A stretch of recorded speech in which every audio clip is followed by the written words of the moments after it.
Hello friends, आपका मेरे YouTube channel पे फिर से बहुत बहुत स्वागत है। मैं डॉक्टर सौरभ। आज हम एक नया टॉपिक लेके आए हैं, एलर्जिक राइनाइटिस। ये एक बहुत ही कॉमन बीमारियाँ हो गई हैं आजकल एलर्जी से रिलेटेड, क्योंकि इसमें ज़्यादातर पेशेंट एलर्जी से इफेक्ट रहते हैं और काफ़ी सारे प्रॉब्लम इनको होती हैं जो डेली रूटीन लाइफ में इफेक्ट डालती हैं। तो आज इस वीडियो में यही बताएंगे, तो चलिए वीडियो को शुरू करते हैं।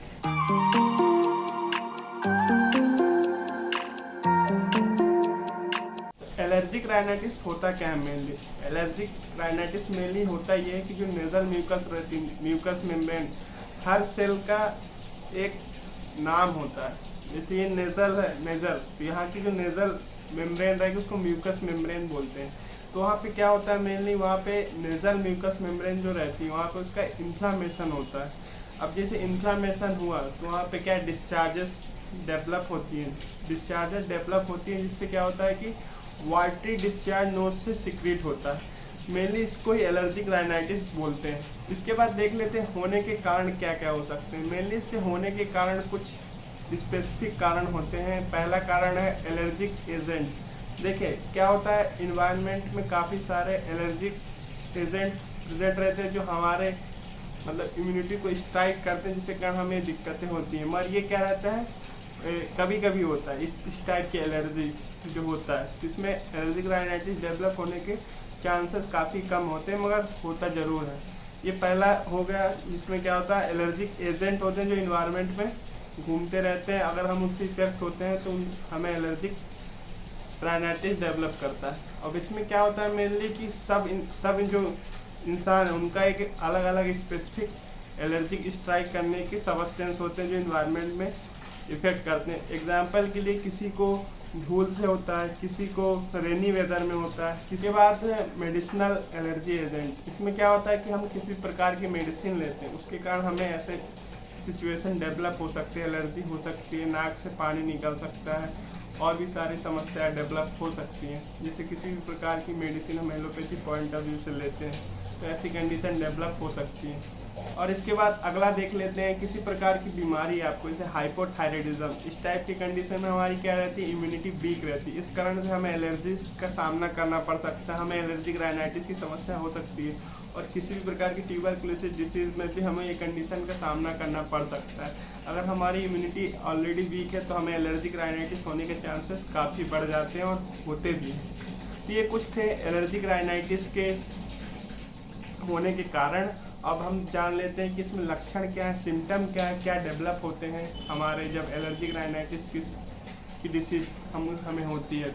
तो मेनली पहला सिम्टम ये रहता है कि इसमें heavy discharge from the nose, नाक से काफ़ी ज़्यादा पानी निकलता है। इससे क्या होता है कि पेशेंट इरिटेट हो जाता है, क्योंकि वो किसी न किसी डेली रूटीन काम में लगा रहता है, बट उसे बार बार नाक से वाटरी डिस्चार्ज होता है, तो वो किसी प्रकार का काम प्रॉपर वे में फोकस करके नहीं कर पाता। मेनली ये सबसे बड़ी समस्या होती है कि नाक से कंटिन्यूस वाटर डिस्चार्ज होता है, और उसे ठीक करने के लिए, मतलब उसे कंट्रोल करने के लिए उसे रुमाल रखना पड़ता है, कपड़े कुछ ना कुछ रखने पड़ते हैं। और कई पेशेंट का तो ऐसा बोलना है कि हमें एक एक दो रुमाल रखने पड़ते हैं, फिर भी सर हमें मतलब वाटर डिस्चार्ज कंट्रोल नहीं होता, हमारा दोनों रुमाल गीला हो जाता है। ऐसे भी समस्याएं बहुत सारे पेशेंटों को देखने को मिलती है।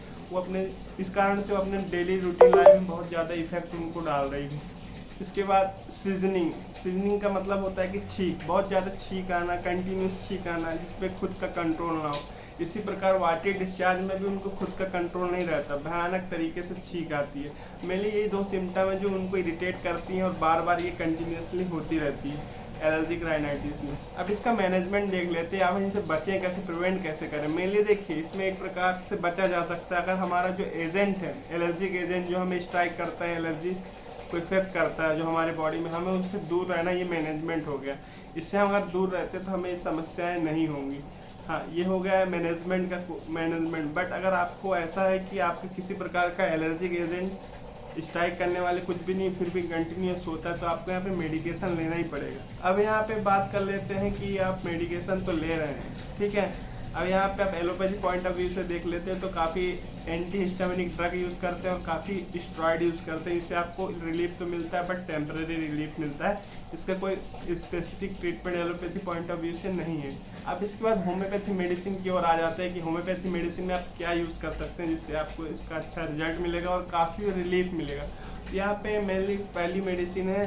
पहली मेडिसिन क्या मतलब, मैं आपको एक प्रॉपर में ट्रीट मतलब बताऊंगा, मगर ये आपको होम्योपैथी फिजिशियन के अंडर गाइड ट्रीटमेंट लेना होगा। ये मेरे बोलने पे आपको मेडिसिन नहीं लेना। मैं आपको एक सुपर भी बता देता हूँ मेडिसिन क्या क्या है। आर्सेनिक 6CH पोटेंसी में लेना है आपको, इसको डेली लेना है। अब 1M कैलकेरिया कार्ब जो मेडिसिन है वो वीक में एक बार लेना है। इसको कंटिन्यू रखना है आपको 1 से 2 मंथ तक, ठीक है।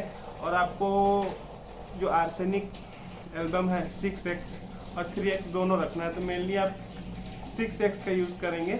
और ये SOS का मतलब होता है कि जब आपको ज़रूरत पड़े, जब आपको छींक और वाटी डिस्चार्ज हो रहा हो नोज से, तब आपको लेना है और कंटिन्यू लेते रहना है।